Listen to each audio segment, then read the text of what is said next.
October 29th, 1929, the day the music stopped. The day the most expensive party in human history ended not with a polite goodbye, but with a scream that shattered the global economy.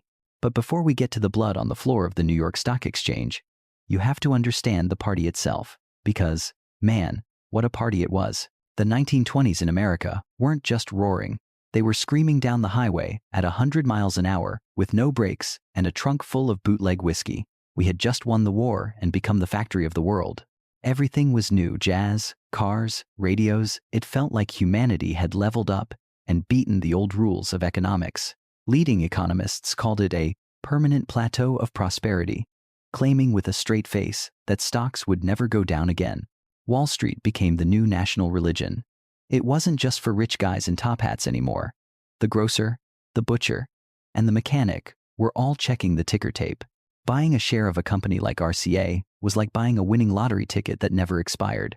You put in $10, you woke up with 20. It was magic. It was the American dream on steroids. But here's the thing about parties that last for a decade. You stop looking at the clock. You stop worrying about the hangover. You start to believe that the sunrise will never come.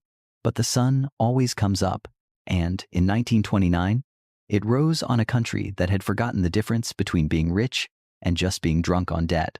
You might be wondering how a regular guy making $20 a week could afford to play in the stock market casino. The answer is the most dangerous financial invention of the 20th century. It wasn't the credit card. It wasn't the mortgage. It was buying on margin.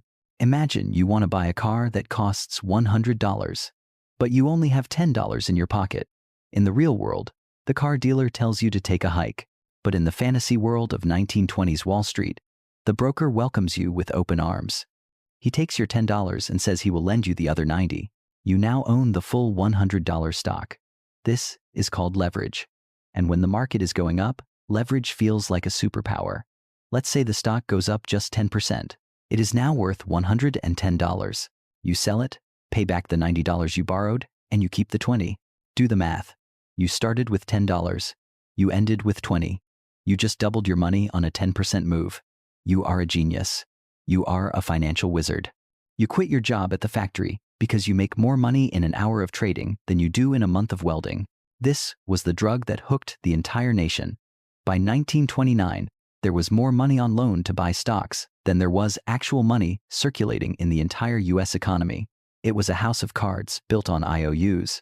But leverage has a dark side, a very dark side. It works in reverse.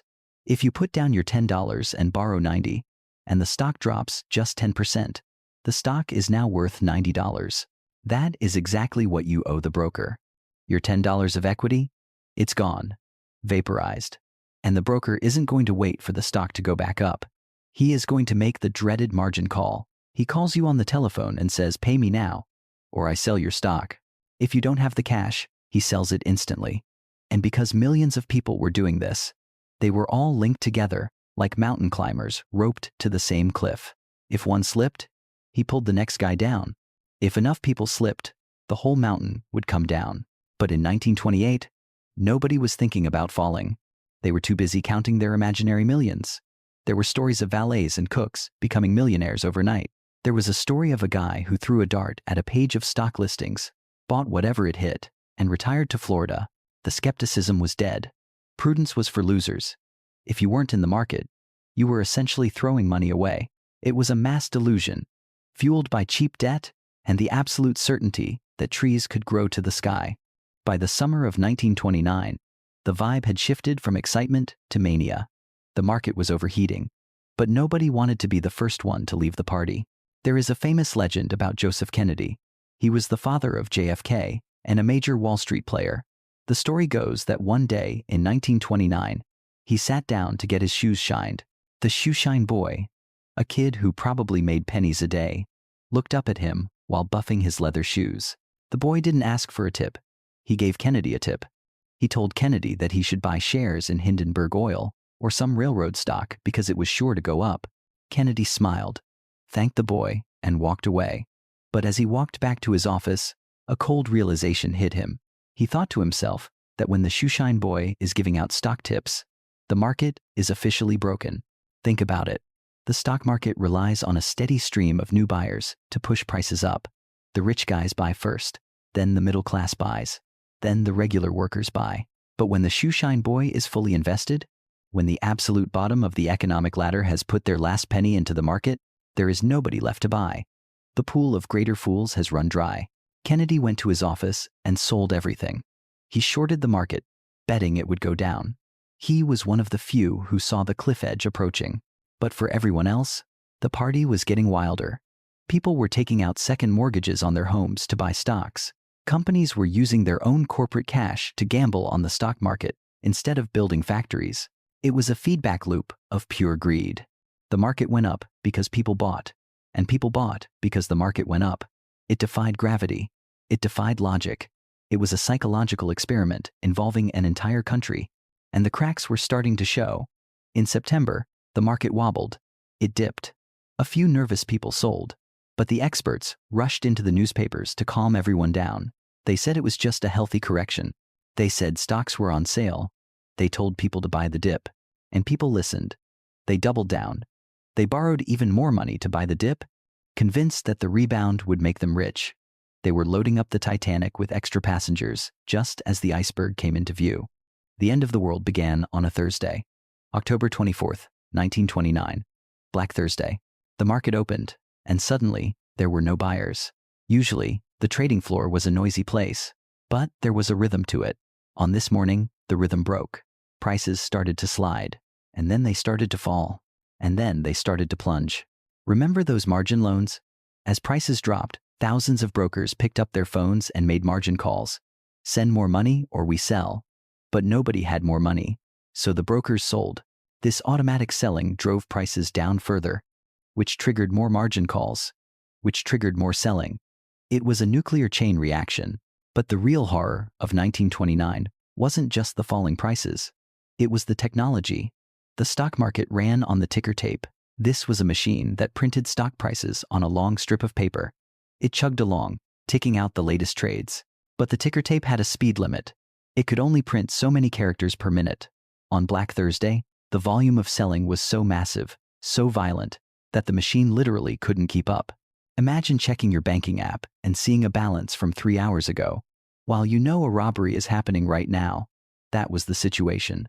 The tape fell behind, first by 10 minutes, then 30, then an hour. Traders on the floor were screaming orders, selling stocks for $50 that were listed on the tape at $80.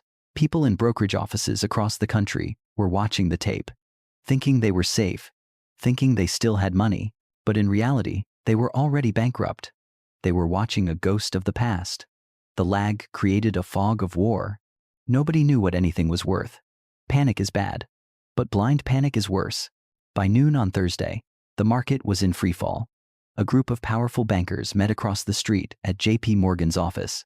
They pooled their money and sent a guy named Richard Whitney onto the floor to buy stocks at high prices, just to show confidence. It was a theatrical performance to stop the bleeding. And it worked. Briefly. The market stabilized. Everyone went home for the weekend, shaken but hopeful. They prayed the worst was over. They were wrong. Over the weekend, the fear marinated. People talked to their neighbors. They looked at their debts.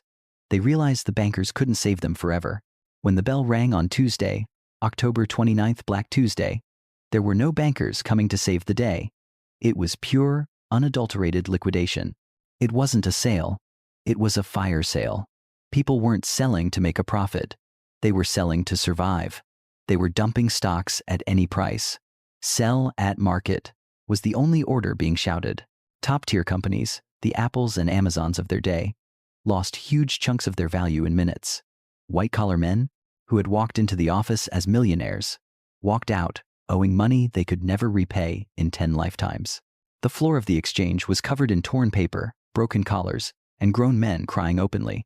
The ticker tape didn't stop ticking until 7:45 p.m. that night, hours after the market closed. It was printing out the obituary of the American economy. $30 billion evaporated.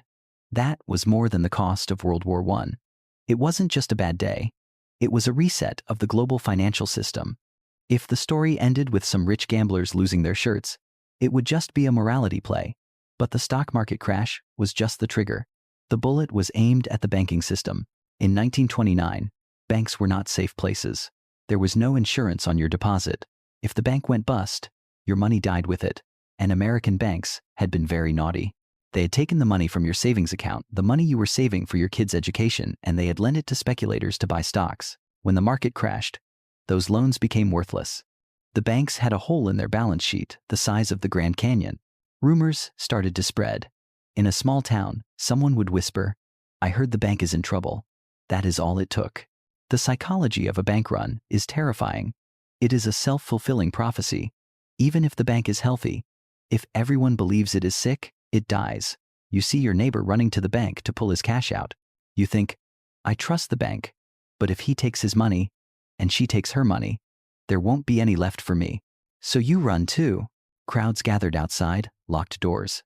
People banged on the windows, waving their passbooks, screaming for their life savings.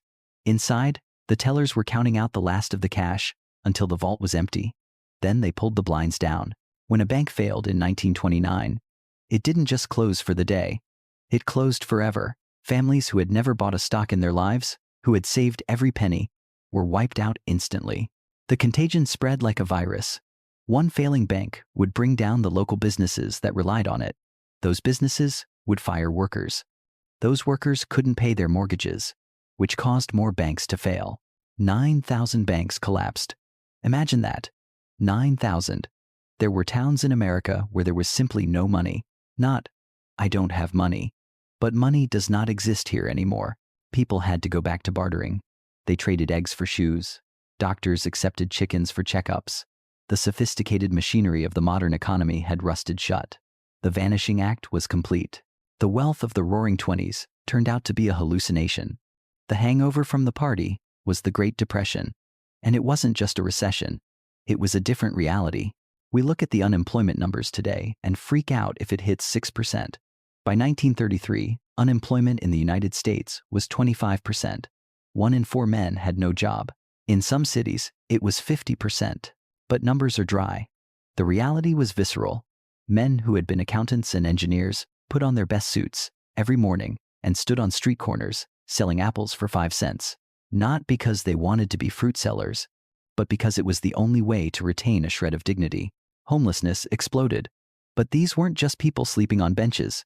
Entire cities of shacks built from scrap metal, cardboard, and old tires sprang up in public parks. They called them Hoovervilles, a bitter joke named after President Herbert Hoover, who kept insisting that prosperity was just around the corner. In these camps, you had former bankers living next to former factory workers, cooking stew made of scraps over trash fires. The social hierarchy was flattened by misery. And then, nature decided to kick America while it was down. The Dust Bowl struck. A massive drought turned the farmland of the Great Plains into powder. Giant storms of black dust, thousands of feet high, rolled across the country like tsunamis of dirt. Farmers who had already lost their money to the banks now watched their actual land blow away. They loaded their families into beat-up trucks and drove west to California, looking for work that didn't exist. It was a time of absolute despair. The suicide rate skyrocketed. The birth rate plummeted because nobody could afford a baby. The American spirit, that boundless optimism of the Jazz Age, was crushed. People stopped trusting the system. They stopped trusting the banks, the government, and the future. They stuffed cash under their mattresses because a mattress doesn't go bankrupt. This mattress money was taken out of circulation, making the Depression even worse. It took a world war and a complete rewriting of the government's role in the economy to finally pull the country out of the pit. But the psychological scar lasted for generations. Your grandmother probably washed aluminum foil and reused it. She probably never threw away a button. That wasn't just being thrifty. That was the trauma of 1929. She knew how quickly the world could go to zero. So, here we are. A century later, we have iPhones, we have AI, and we have apps that let us trade stocks from the toilet. We are smarter now, right? We have regulations. We have circuit breakers. We could never let 1929 happen again. Or could we? The specific mechanics of 1929, the ticker tape, the unregulated margin, those are gone. But the human operating system hasn't been updated. We are still running on the same hardware. Greed and fear. Look around. Does any of this feel familiar? We have assets that go up in price for no reason other than everyone else is buying them. We have influencers giving financial advice to millions of people who don't understand what they are buying. We have easy money and massive leverage hidden in the system. We have people quitting their jobs to day trade crypto or flip houses, convinced that this time is different. We have economists saying that we have mastered the soft landing and that a crash is impossible. It rhymes. It rhymes perfectly. The lesson of 1929 isn't that stocks are bad. It's that stability is an illusion. The economy isn't a machine that you can set and forget. It is a collection of human beliefs, and beliefs can change in a heartbeat. When the Shoeshine Boy is giving you tips, be careful. When the party feels like it will never end, that is usually when the police are about to knock on the door. We often ask, what caused the Great Depression? As if it was a single event. But the crash didn't cause the depression. The delusion caused the crash. The belief that we could have reward without risk, wealth without work, and a party without a hangover. So, look at your own portfolio. Look at the sure things you are investing in. And ask yourself, are you investing in reality? Or are you just dancing until the music stops? What do you think is the Shoeshine Boy signal of our time? Is it NFTs? Is it AI stocks? Or is it something else entirely? Let me know in the comments. Thanks for watching.